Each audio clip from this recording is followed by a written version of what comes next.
Hechos capítulo 3. Recordando en el capítulo 1, observamos que los discípulos tenían que esperar en Jerusalén porque la promesa hecha o el mandamiento era que estuviesen en Jerusalén hasta que fuesen bautizados con el Espíritu Santo. En el capítulo 2 observamos que esa promesa se cumplió, pudieron ellos transmitir un mensaje en diferentes idiomas a la misma multitud, la cual respondieron 3.000 personas. Se ha dicho que el promedio de judíos para aquella época quizás era 100.000 habitantes o más, pero aún así 3.000 personas se convirtieron. Se dice que también por la mano de los apóstoles se hacían señales y prodigios, diversos milagros, y todos perseveraban unánimes cada día en el templo y partiendo el pan en las casas. Recordando en el capítulo 2, versículo 43, nosotros vimos que fueron los apóstoles los que empezaron a hacer estos milagros por el libro de Hechos. Y ahora este es uno de esos muchos milagros que se hacían en el nombre de Jesús. Este milagro que aparece en el capítulo 3 es significativo por varias razones. Pero antes vamos a leer desde el versículo 1 al 11. Dice: Pedro y Juan subían juntos al templo a la hora novena, la de la oración, y era traído un hombre cojo de nacimiento, a quien ponían cada día en la puerta del templo que se llama La Hermosa, para que pidiese limosna de los que entraban en el templo. Este, cuando vio a Pedro y a Juan, que iban a entrar en el templo, les rogaba que le diesen limosna. Pedro con Juan, fijando en él los ojos, le dijo: Míranos. Entonces él les estuvo atento esperando recibir de ellos algo. Mas Pedro dijo: No tengo plata ni oro, pero lo que tengo te doy. En el nombre de Jesucristo de Nazaret, levántate y anda. Y tomándole por la mano derecha le levantó, y al momento se le afirmaron los pies y tobillos. Y saltando, se puso en pie y anduvo y entró con ellos en el templo, andando y saltando y alabando a Dios. Y todo el pueblo le vio andar y alababa a Dios, y le reconocían que era el que se sentaba a pedir limosna a la puerta del templo, La Hermosa, y se llenaron de asombro y espanto por lo que había sucedido. Y teniendo asidos a Pedro y a Juan, el cojo, que había sido sanado, todo el pueblo atónito concurrió a ellos al pórtico que se llama de Salomón. Como hemos mencionado en la introducción de este libro, Pedro y Juan son judíos y, como es de costumbre, por eso asistían cada día también al templo.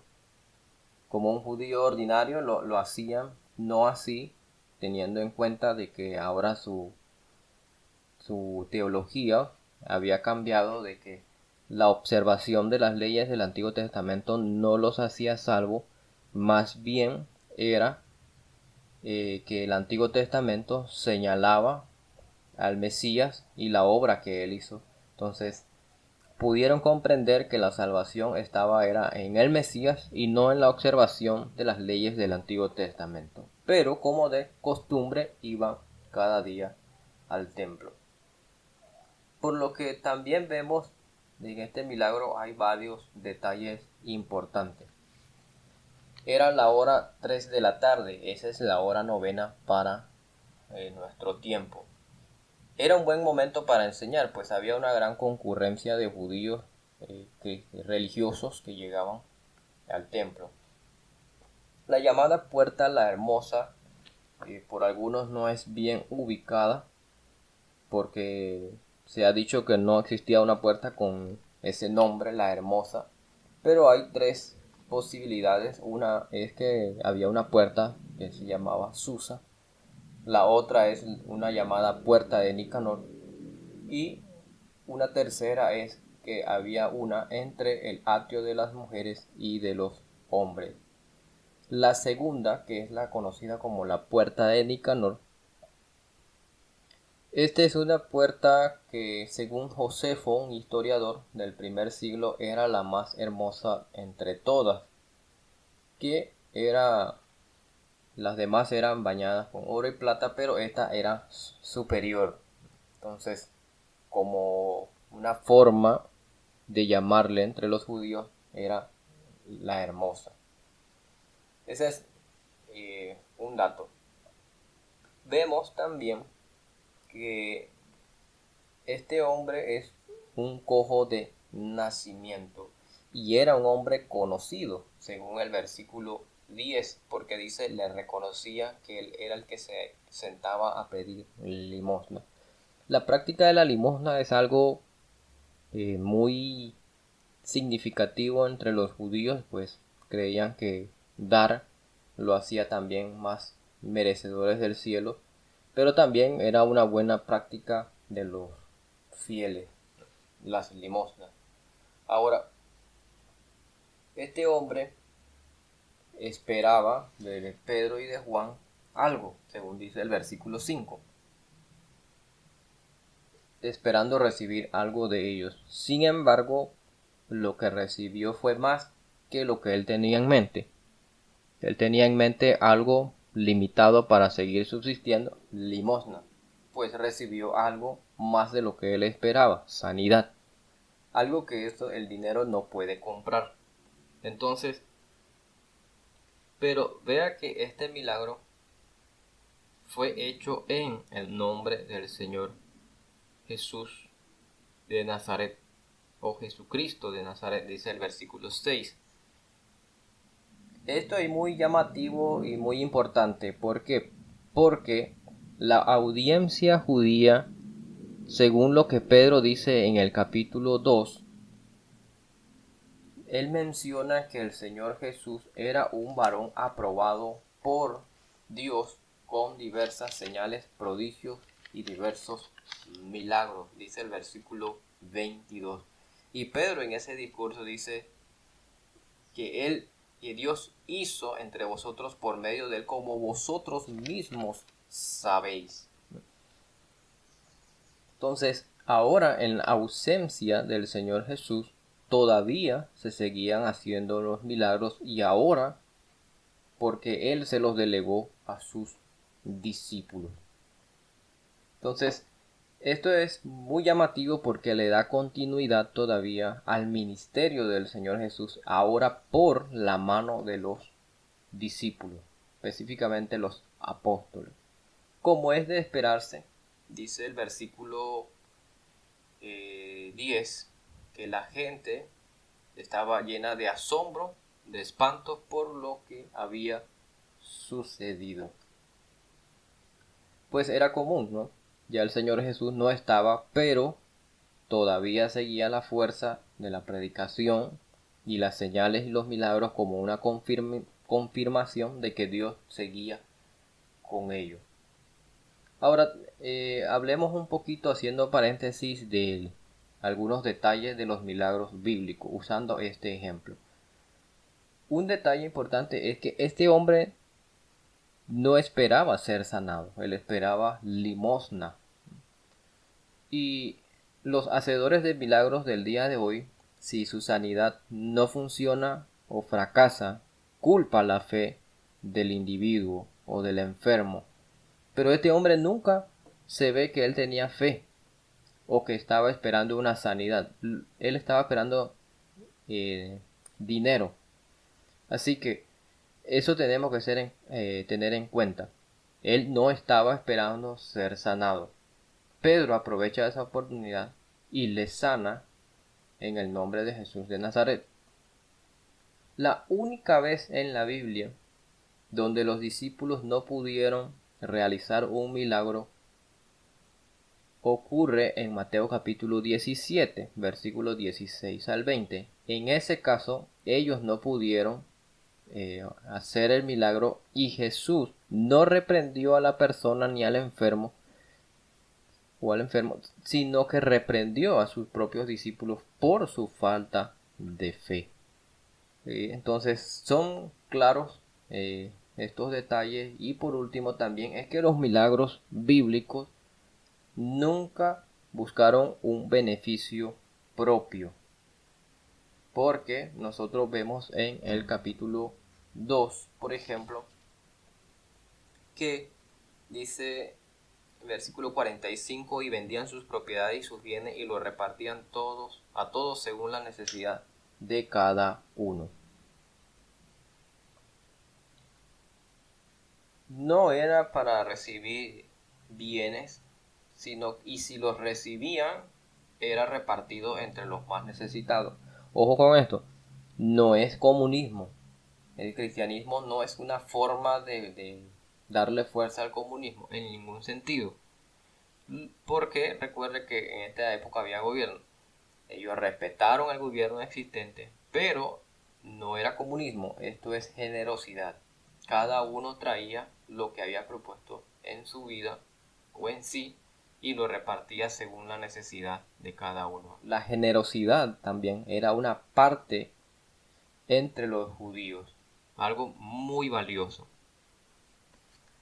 Vemos luego entonces que este milagro no es casualidad, sino que por la narrativa que Lucas le da es porque es importante y conecta los hechos del Señor Jesús en el relato del Evangelio de Lucas, y que todavía su ministerio se sigue ejecutando ahora con la presencia de los apóstoles y el acompañamiento del Espíritu Santo.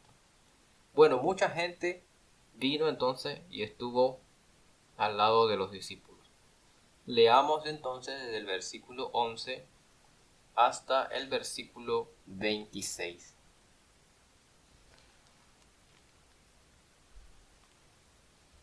Y teniendo asidos a Pedro y a Juan el cojo que había sido sanado, todo el pueblo atónito concurrió a ellos al pórtico que se llamaba Salomón.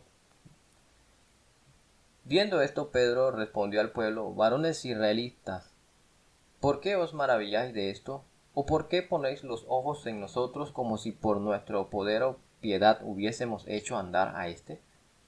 El Dios de Abraham, de Isaac y de Jacob, el Dios de nuestros padres, ha glorificado a su Hijo Jesús, a quien vosotros entregasteis y negasteis delante de Pilato, el cual éste había resuelto ponerle en libertad. Mas vosotros negasteis al santo, al justo, y pedisteis que se os diese un homicida. Matasteis al autor de la vida, a quien Dios ha resucitado de los muertos, de lo cual nosotros somos testigos. Y por la fe en su nombre, a este que vosotros veis y conocéis, le ha confirmado su nombre, y la fe que es por él ha dado a este esta completa sanidad en presencia de todos. Mas ahora, hermano, sé que por ignorancia lo habéis hecho, como también vuestros gobernantes. Pero Dios ha cumplido así lo que había antes de anunciado por boca de sus profetas, que su Cristo había de padecer. Así que arrepentíos y convertíos para que sean borrados vuestros pecados, para que vengan de la presencia del Señor tiempos de refrigerio. Y Él envía a Jesucristo, que os fue antes anunciado, a quien de cierto es necesario que el cielo reciba hasta los tiempos de la restauración de todas las cosas, de que habló Dios por boca de sus santos profetas que han sido desde tiempos antiguos. Porque Moisés dijo a los padres: el Señor vuestro Dios os levantará profeta de él entre vuestros hermanos, como a mí, a él oiréis en todas las cosas que os hable. Y toda alma que no oiga a aquel profeta será desarraigada del pueblo. Y todos los profetas desde Samuel en adelante, cuanto han hablado también, han anunciado estos días. Vosotros sois los hijos de los profetas, y del pacto que Dios hizo con nuestros padres, diciendo a Abraham: en tu simiente serían benditas todas las familias de la tierra. A vosotros primeramente Dios ha levantado a su Hijo, lo envió para que os bendijese, a fin de que cada uno se convierta de su maldad. Por medio del Espíritu Santo, el apóstol Pedro aprovecha entonces la oportunidad de anunciar las buenas nuevas, y en este caso el sermón de Pedro tiene el mismo objetivo que el del capítulo 2, pero usa algunos detalles diferentes. Él habla de Pilato que le entregó, cuando Pilato preguntó incluso si lo dejaba en libertad y vio la inocencia del Señor Jesús. Pero ellos eligieron a un homicida. Y en este caso ellos eligieron a Barrabás.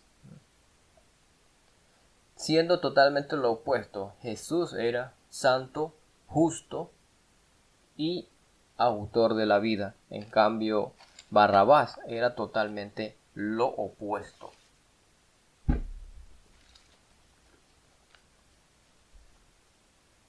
Es notable también que debemos ser claros con que a pesar de la actitud de los apóstoles, llenos de denuedo y del Espíritu Santo para hablar este poderoso mensaje y de lo que está ocurriendo, es importante que tengamos en cuenta que Pedro mismo en el versículo 12 dice: ¿o porque ponéis los ojos en nosotros, como si por nuestro poder o piedad hubiésemos hecho andar en este hombre?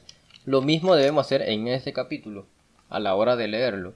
No centrar nuestros ojos en la persona de Pedro, de Juan o del cojo de nacimiento, más bien en Jesucristo, porque él dice que es por medio de él, en el versículo 16, por la fe en su nombre, que este hombre ha sido sanado. Entonces, Pedro desvía la atención que los judíos tenían con respecto a ellos, y él lo desvía y lo que hace es que los centra en la persona de Cristo.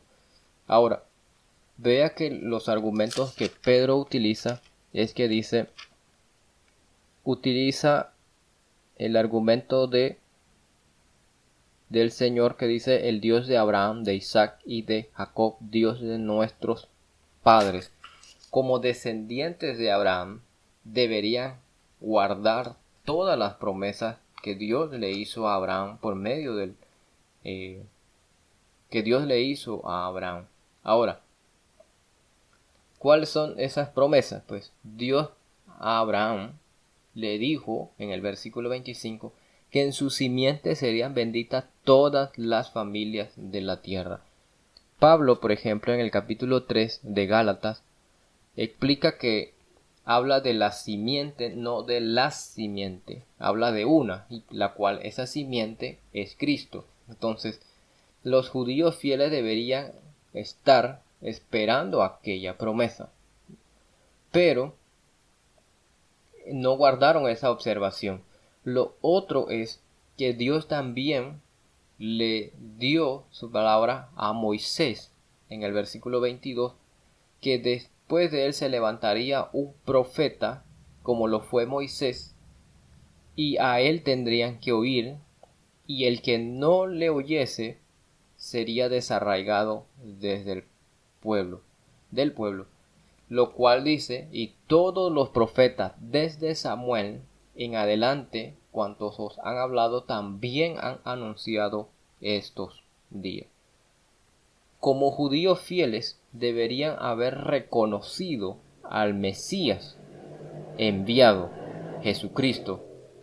Pero esto nos muestra entonces que uno puede tener la Biblia bajo el brazo, leerla todos los fines de semana cuando vamos a la reunión, y no dejar que el Señor realmente transforme nuestros corazones y nuestra forma de vida. Los judíos observaban la ley del Antiguo Testamento, iban varias veces al templo a la oración, presentaban ofrendas constantemente y se reunían en todos los eventos que el Antiguo Testamento observaba. Sin embargo, su corazón todavía estaba nublado y no pudieron ver que Jesucristo realmente era el cumplimiento de todas las profecías desde Samuel hasta esos días, que Jesucristo era el cumplimiento de las profecías que Dios le dio al propio Moisés,